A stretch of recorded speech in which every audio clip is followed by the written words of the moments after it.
I was just thinking, looking at the three of you there, if I was going to choose the one who looked most like a heavyweight political comic and not basically a show queen, a show tune queen, I'd have gone with you. Right. I mean, you look, yeah. you know, but you, so. But it's show tunes. It's, yeah. Not in the play now. Yeah, it's, no, but it's, you just don't look like, judgmentalism. Welcome to judgmentalism today. And on judgmentalism today, we have Adam Meggido, and you just don't, you created Showstoppers. Co-creator of Showstopper, yeah. With the team. With the team. Yeah. Yeah, because it's improvised, so it's teamwork makes the dream work. Yeah. But for the play, I'm now toning down fabulous to become more sedate. Because I've been explaining it every time we did a little chat. I'm borderline OCD and I need a theme. Sure. Okay. You've got to get reined in. Yeah, got to get the, ooh. We're talking politics, apparently. Even if, you don't want to, that's the theme, we're talking politics.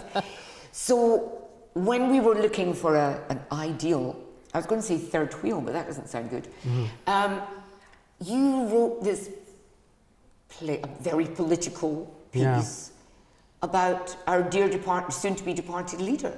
Yeah. Yeah, it's based on the story of him. This is a true story. About Boris Johnson. When Boris was 18 years old, he played Richard III. At his school in Eton, but he didn't learn any of his lines apparently, and wrote them up on bits of paper and put them around the set. I mean, what kind of actor does that? Wow, I know. He clowned his way and improvised his way through the whole thing. And when I heard that, I just thought, hang on, that's a play. I want to see that. So the rest is my imagining of what that play at Eton, aged 18, might have been. Without show tunes. There are no show tunes in it. It's not yet. I mean, I am updating it as we go because it's especially, had to make some rewrites recently. But yeah, there might be a show tune. Let's see how the week goes. I mean, social media has been up to its nipples in political comics, crying into their torn up scripts, going, I want to change it. You've been changing. Have you had to change?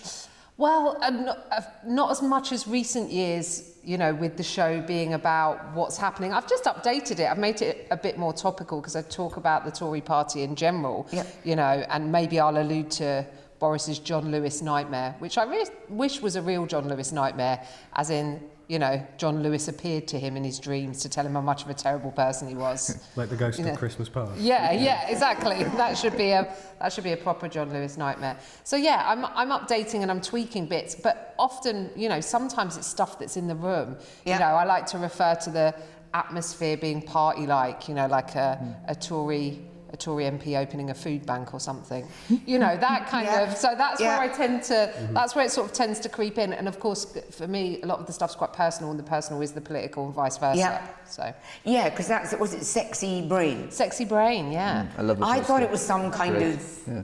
I thought you were yet another person coming to Edinburgh with some kind of unlikely mental health diagnosis to do an hour of boring people about me, now me, I've not been feeling well. But it's the Sexy Brain thing is about the divide. Yes, it's about sexiness and braininess. It is a little bit about what I learned about myself during lockdown, but it's kind of more how my brain thinks and manifests all the crazy ideas that I have, and that's sort of why I'm in comedy anyway. Mm-hmm. And the study is into whether it's nature or nurture, because my mum has these very odd quirks. She does stuff like chat nav, which I describe as like, you ask her for directions and she gives them to you with all these bits of information inserted that you didn't request, right? So I kind of, and I guess there's sort of generational gap in feminism between me and my mum as well, and the arguments that happen there, and the expectations of people to be pure now in today's culture and society, like this kind of purity, this moral purity, because I feel like we hold comedians maybe to account more than we do politicians. So I explore that. We hold politicians to account? Who knew? Who knew? Fake news. Because remember, one of the great things about being ancient is that, you know, you have a very heavily populated rear view mirror. And I remember when you did Show Me the Funny. Yes.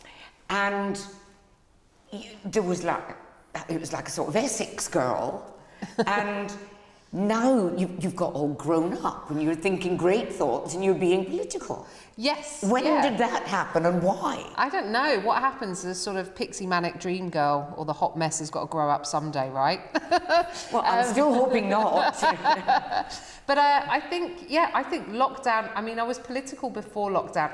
Actually, I'm going to say I've been political my whole life because someone asked me the other day, the first time I appeared on TV, and I remembered I was 14 years old and I went on Kilroy and I went on to debate about schools, and I was on there kind of going, I just think education should be, you know, free for everyone. I don't believe that you should get a better education just because you go to a private school. So I was on there kind of doing my socialist, you know, like at 14 years old, with a perm. Of course. But that was necessary.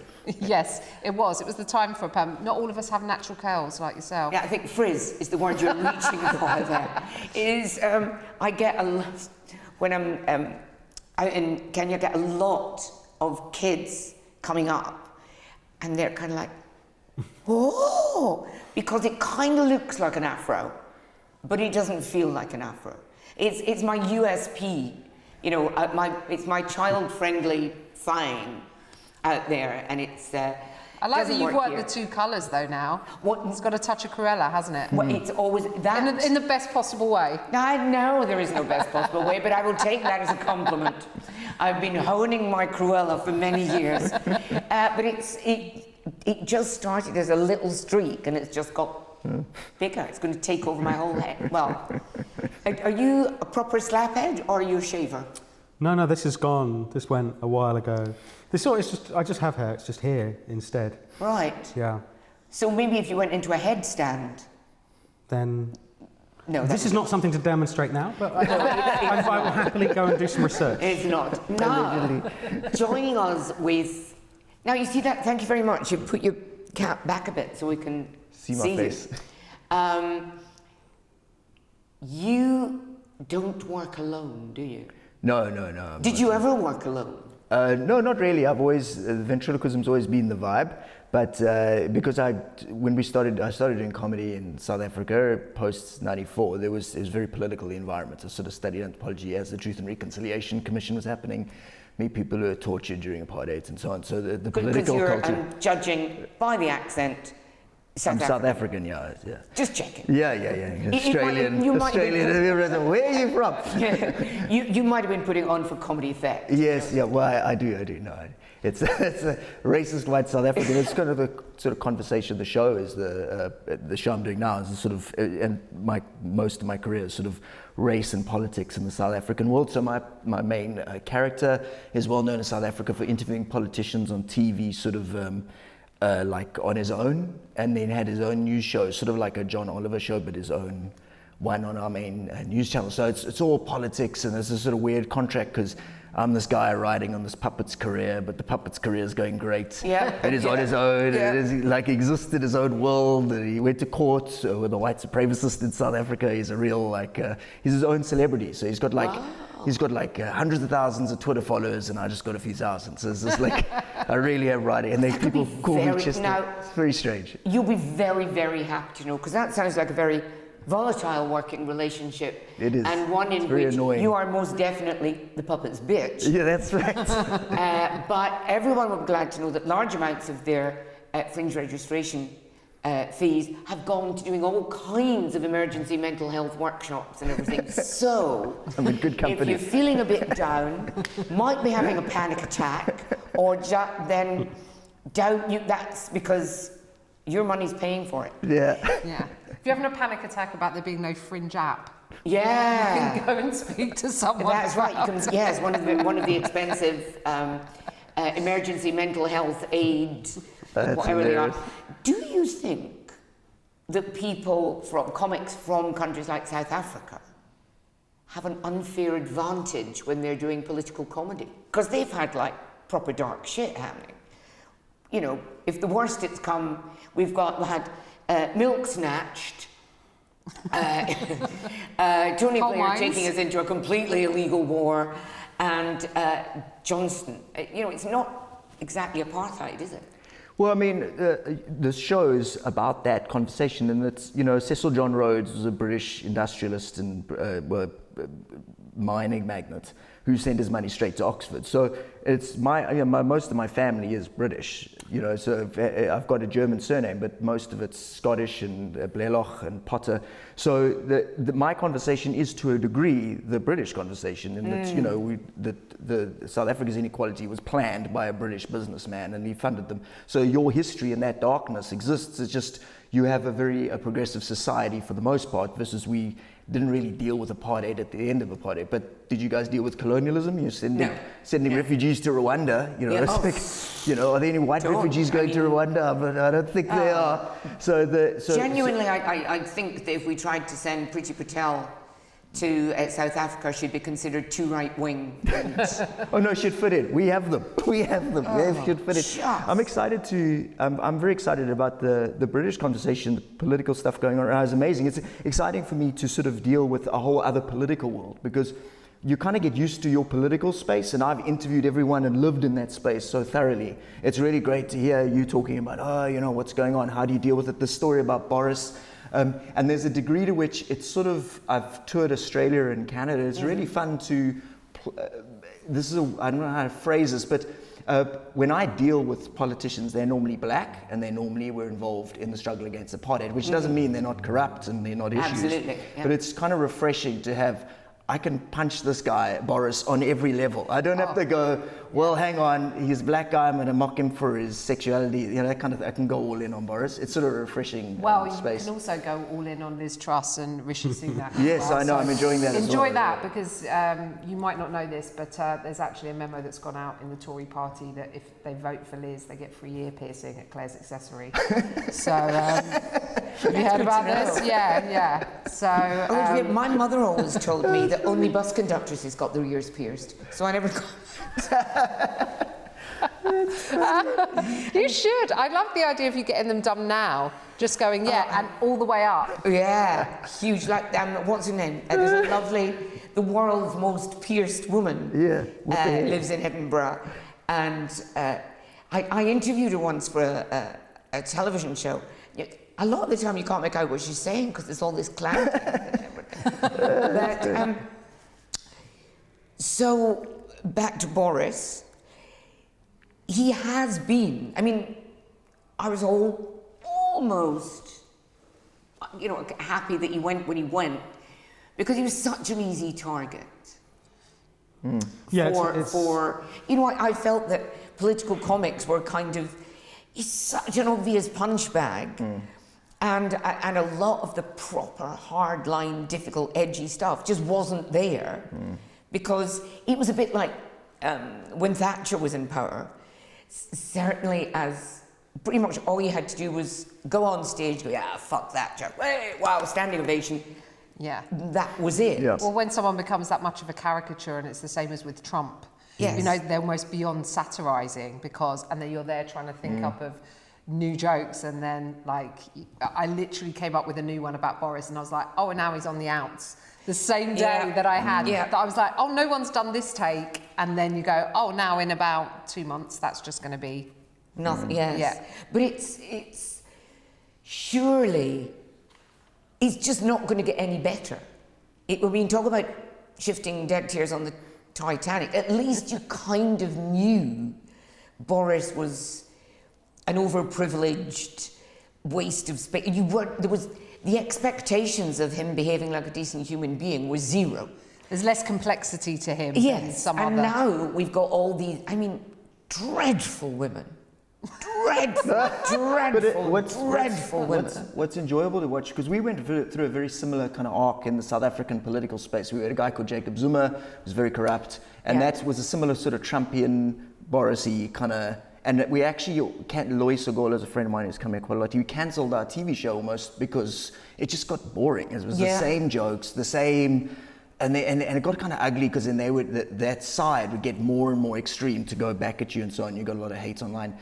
But what happened when the new guy came in, and similarly I get the sense happening now, like trusts going, no, we're going to cut 13 billion of the year, but they only get paid 9 billion. How are you going to cut 13 out of 9 billion? So, how are you going to do? So that sort of conversation allows for a slightly more nuance than just I've got a joke in the show that goes literally, the reason we like Donald Trump, racists like Donald Trump, because he lowered the standards for racists entirely. So next to Donald Trump, nobody's racist. Yeah. So it's the same kind of political, gives you some nuance to play with. And so is the Boris play on where, when? Yeah, it's on at... Are you performing it? No, written and directed. 4:10 every day in the Pleasance one. Who's Boris? Harry Kershaw from Mischief Theatre, the people who do the play that goes wrong. Harry Kershaw is playing Boris and doing a great job. I think it's like you were saying earlier about satirizing people who are beyond satire. We were talking about. I think what I'm trying to do also on the play is get the other point of view in as well. It's not just a piece of Boris bashing, which would be very easy to do. It's like, what is the debate here about why privilege has its roots in a particular place, about 20 prime ministers from Eton? What does Boris believe? What might he have believed at 18? That he is so sure of his self and his convictions. And it's been a process of trying to understand that debate, as well as trying to create something that's very, very funny. Which I think it is funny, but we're also trying to have a discussion. Have you met him as well? I've never met him, no. Because it's one of the dangerous things. When he was mayor of London, I met him twice, and he is so charismatic. When you meet him, he comes across as intelligent. And do you think that? Meeting your, not hero, what's the opposite of never meet your heroes? Never Nemesis? meet your, would spoil, if every political comic got to spend a day with the people they're ripping the shit out of, would it be more difficult to rip the shit out of them? When I was writing him, he took over completely. He was the most charming character in the play, and none of the other characters were having any lines, and I had to stop and go, wait, I want to hear from the other people too. And that was an interesting part of the process, which is how come I'm so charmed by Boris whilst I'm writing him? So this is a big part of his power and his appeal, and something we need to try and process. Yeah. Well, that's why people within the party supported him for so long. He was hugely popular amongst them. Yeah. I mean, I met Michael Gove once on Peston, and that was like... Whoa. Yes, bless you. But he was very nice to me then, and obviously he's going to, because of what... Of course he's going to be... But he has that air of like, you leave him alone with your girlfriend for 5 minutes and he's trying to slip her the tongue. Yeah. He's got that kind of, I know that he's known for notoriously being a bit of a backstabber, and that's Rishi's facing this as well. There's all these weird... It's almost like school within the Conservative Party, and isn't it? It's posh boys' school. Yeah. Posh boys' school, exactly. And I think a little bit of what it is the confidence to, if you're not good at one thing. I did a radio interview once with Ben Fogle, and he's a very lovely man, but he was like, what happened was I just failed at this, and then I got let go from that school, and I went to another school, and I was rubbish at, and they were like, maybe you're not, maybe you're not good at maths, maybe we'll put you into something sporty, and I was rubbish at that, but I kept having a go, and basically he just kept failing upwards. It's basically what he said. He was like, and all credit to him, he's very, very aware of it, but if you have enough money, you can fail upwards all the way to being the Prime Minister. Now, we're practically out of time and we haven't met the main man yet. Oh, sorry. Come round. This is just the missing. Oh my God! Hi. Hello. Wow, you and I go to the same hairdresser. Hello. Wow. Oh my gosh, Cruella de Vil. That's me. That's me. Nice to be here. Here we are. I know people think I'm the head of that union, and Nick Lynch. That no, I'm not. He's so. Sorry. So you're basically the star. I'm so sorry. Oh, it's fine. I came in a suitcase. Don't tell. Treaty to tell. Yeah, absolutely. You're basically the star of the show. No, I am. That's not basically. Literally. Literally the star of the show. so unfunny. Any of us is funny, his name. And I suppose that the problem is that you were trapped in the suitcase. I live in a suitcase, we had to make do with this guy here. I know, he's not funny and he wears a funny hat. I mean, he was not. No, bad. He's not. His head's up his own ass. I know. Okay. Well, he's a white South African. His hands up your ass. I know. You should give it a try. I feel like my name is Michael Gove. We are sadly just wrapping up, but like this is Tiffany Stevenson. I love your poster. It's genius. There's just a head coming out of the drain. I love it. It's genius. Thank you. Thank you. This is Adam, who's part-time show queen and part-time political. That is the best introduction I could possibly ever have. Yeah, I'll take both of those. Part-time show queen and part-time political. Yeah. You do know who Boris Johnson is? Of course I know Boris. I love Boris. He talks like he's interrupting and so it's like he has Brexit from his own thoughts. I love it. And do you talk about Boris in your Of course, show? yeah. Show them. I've been working on Boris for a while.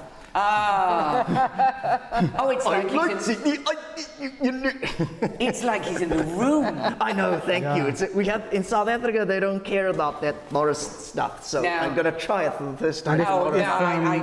They don't care. I'm so glad you're here because you can tell us where and when people can be privileged enough. Our show is it's at Bunker 3 at the Pleasance every night at what? They're putting you in a 9:45. bunker. Yeah, they did. Yeah, I know. It's about the size of that suitcase, actually. I'm so Maybe sorry. a bit small. I'm so sorry, but I'm sure you'll make it feel like the Albert Hall. No, I love it. I'm just happy to be in Edinburgh. It's great to be here. It's been so long in South Africa. And what's the show called? It's called White Noise. It's called White Noise. In South Africa it was called Nice Racists as we built it, and here it's called White Noise. White Noise. White Noise, yeah. Sorry, what time of the day is it on? 9:45. Lovely. Yeah, basically the next day. It's great. Excellent. I mean, I'm looking forward to it. Thank you. I know. Immensely. We're talking about race. Tiff, when, where, how, what, why? 8 o'clock, Yeah. and at the Pleasance Courtyard. I think at Pleasance Above, I think is my venue. Nice. So I have a rake. So I'm not in a bunker. I'm so sorry. I know it's fine. I've elevated. I'm elevated, yeah. So and the show's called Sexy Brain, and you might see a photo of me. And if you see a photo of the poster, take it and send it to me because, you know, my other half, he made the brain. He spent 3 days carving it out of foam. So it's an actual real brain. It's not a Photoshop. So, you know, it's just my head and a pair of sexy legs coming out of a brain. Coming out of the brain. Wow. Wow. And Adam, half of Edinburgh has come out of your brain. It's Boris the Third is the name of the place. So it's 4:10 at the Pleasance one. And, wow. Big. Proper stage and everything as befits. It feels like you're in a school play. Yeah. It's perfect. It's Wonderful. perfect, yeah. And what about Showstoppers? Showstoppers on at 9:30 in the Pleasance Grand every night. Yeah. You see, it's very close to one of the bunkers, but It's like 10 bunkers in a row. yeah, but That's great. obviously, if Showstoppers crashes and burns, They'll come to me. Yeah. They have to. That's their only choice. And if Nicholas and COVID RT. hits our cast, we need an understudy for Boris. Thank you. Yes, I'm the guy. wonderful. I'm the guy. Thank you. And made out of latex, so technically I'm also a PPE. So excellent. I'll be there. Thank you. Thank you. Thanks, Kate. Thank you. Can I borrow your hair? Yes. Thank you. I'd look sexy with that hair, don't you? No, nobody looks sexy with my hair. Yeah, come on. It looks... Well, you see, it doesn't move. That's part of the appeal. Oh, right. It takes no effort. It'll come out the suitcase looking the same way as it went in. That's very true. I save a lot on product.